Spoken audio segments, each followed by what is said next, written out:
Hi, Raquel, right back here. Oh, hello. Congratulations. It's been a long journey here, the most fights going up to a championship for any female in UFC history. So to have that belt sitting there, knowing everything you've been through, what does it feel like? It's still, I'm losing my voice. It's been a long day, but it's surreal. It's 14 years of hard work coming together. I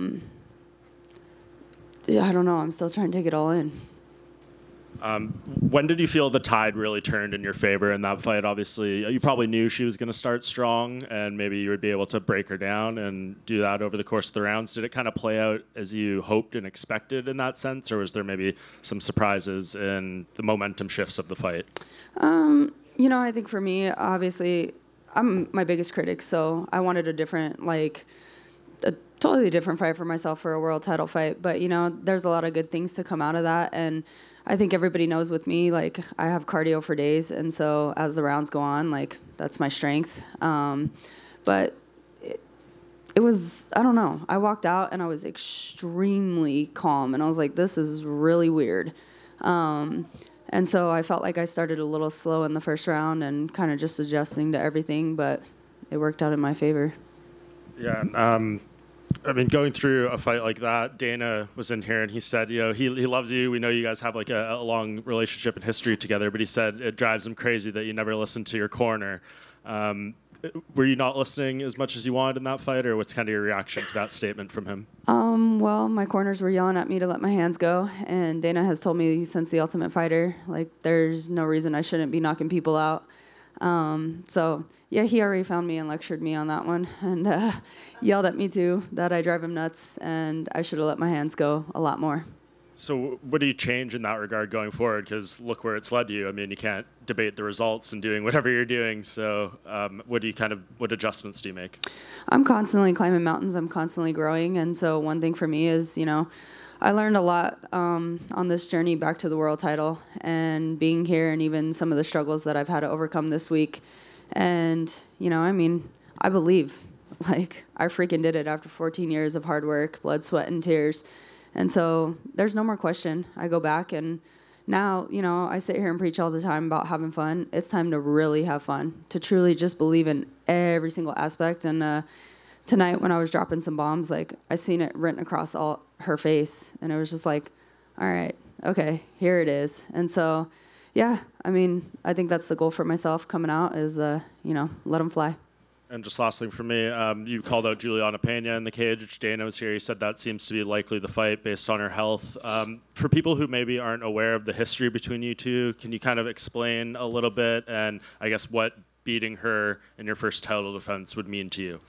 Yeah, that's the fight that makes sense. I honestly thought for the world title it would be me and Juliana, but she's still injured. That relationship just goes back to 2013 when we were both on The Ultimate Fighter. Let's just say I learned Juliana's personality then, and it's kind of one of those ones that you're your own person. You stay your way and I'll stay mine, but you get under my damn skin, and I've been waiting for that fight for 13 years, whether the title's on the line or not. Okay, on the front right here. Dana did say it would depend on Juliana's health, and if you wanted to be active, maybe you would have to fight someone else. So just looking at the rankings, I think you've fought 1 through 7 at this point in your career. So are you just looking at a long line of rematches potentially, or are there other names that you would like to fight? Honestly, I really don't care. There's talent in this division. Everybody brings a challenge. People are constantly growing and evolving. I do want to stay active, and I'm getting older and stuff too, and we have our family now, and we want to continue to build on that. So it's just kind of finding balance in between everything, and I would like to defend the title a couple times, and then that's a wrap for me. So. And obviously at the press conference, I think things got a little more heated than we expected when you guys were talking. So, but we did see you guys hug at the end and exchange some words. What did she say to you, and what did you say back? We just said thank you. It's always an honor. It seems these days that it comes down to a lot more entertainment. People have to talk crap to each other. I've never, when I started in the sport, that's not what it was about, and I'm still not that person. It did get a little heated at the press conference, but, she just came up and we thanked each other for sharing the octagon. It's always an honor. You have two people going out there and putting everything that we have on the line. So there's a different relationship that comes with that. And then, she just told me that it was a tough fight and it was hard for her, and taking it as for what it is.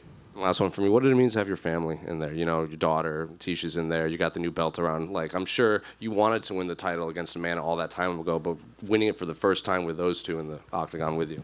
I've said it all week. Like, my stars have truly aligned. Like, there's a reason that everything happens, and I truly believe that. And now, like, it's the perfect timing, and to have these memories, like, it's not going to be something that Leia remembers, but to show her these photos, like, that means absolutely everything to me. It fills everything in my heart. It gave me a different motivation. Like, it's constantly making me a better person, and it's going to make me a great world champion. So just to have my family here, and I mean, it goes further than Tisha and Alea. Like, I'm surrounded by a huge supportive family, and then my coaches are my second family. So I just feel the love regardless. Like, I'm just blessed. Actually, one more. Have you thought about those conversations you're going to have with her? Like, she's obviously not going to remember them now, but you can pull photos up and be like, look, like, I have the belt and you were there.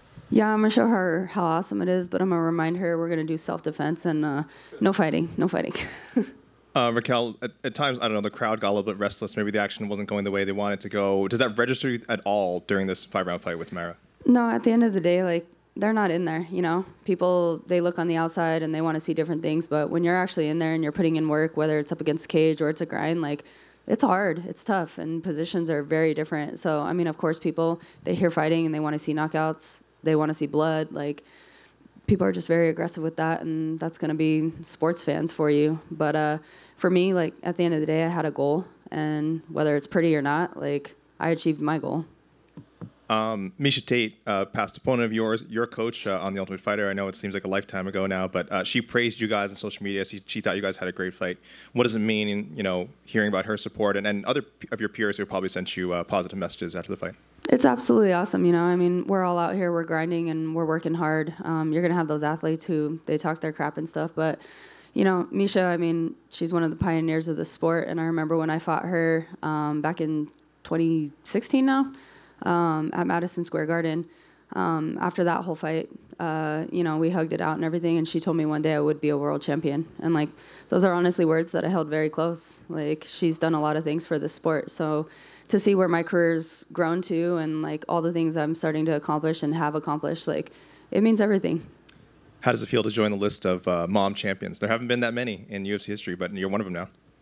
It's wild. Like, I'm still taking everything in right now. Like, I have the UFC world title right in front of me. Like, I am the bantamweight champion of the world. Raquel, just over here. When you were at Media Day on Wednesday, you were stating how great your mindset was throughout this camp going into this fight and trying to just treat it like any other fight. Was that the case as the days got closer, the hours got closer, or were you just having a great poker face this week going into it?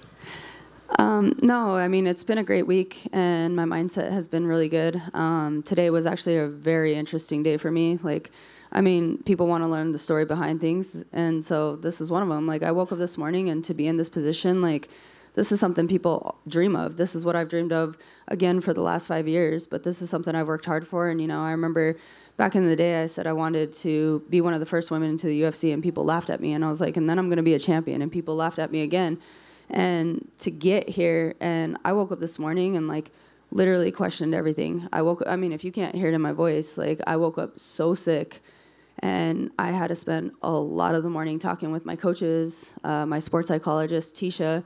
Like, I had to dig deep and pull out and, like, really find the champion mindset, because as a person, like, I did break this morning. But, I mean, it wasn't a poker face all week. Like, I've been solid in my thoughts and everything that I was going to go out there and do. And then it took I sat here and did a session with my sports psychologist and slowly started gathering myself. And then they brought my little girl around, and I seen how beautiful she looked. And I was like, all right, like, I'm not quitting. I'm going out there and I'm doing this. It doesn't matter how I feel. Congratulations. Thank you. Am I good?